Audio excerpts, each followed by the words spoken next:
Agora, Adrilles, Jorge.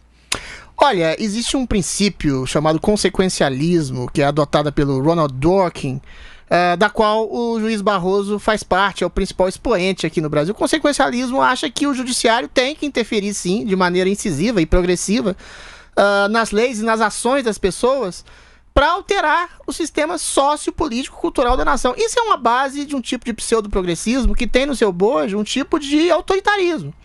O progressista clássico, raiz, e eu acredito nas boas intenções progressistas do Barroso, né? Ele crê que ele é um farol ungido de luzes que vão guiar a população rumo ao seu esclarecimento. Aí o Barroso, por exemplo, ele quer enfiar a tese de aborto goela abaixo das pessoas, ele quer enfiar cotas raciais para ter justiça social, racial, histórica, reparação, até nos candidatos a deputados e ao legislativo e aos cargos executivos, e eventualmente incute exatamente nesse tipo de princípio que rouba prerrogativas do legislativo, né? E a gente vê coisas abomináveis, por exemplo, como você citou o caso do Lula, né? Que a segunda turma está praticamente reabilitando um criminoso condenado em 3 instâncias por 2 dezenas de juízes, praticamente para ser novamente ungido candidato oficial do progressismo oficial do Brasil. Ou seja, isso é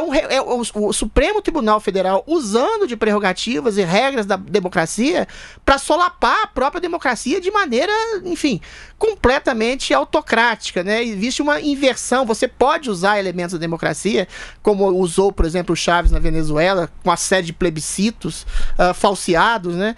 Para corromper a própria democracia, tirando os juízes, colocando juízes apaniguados, subornando os generais. A gente não chegou nesse ponto ainda.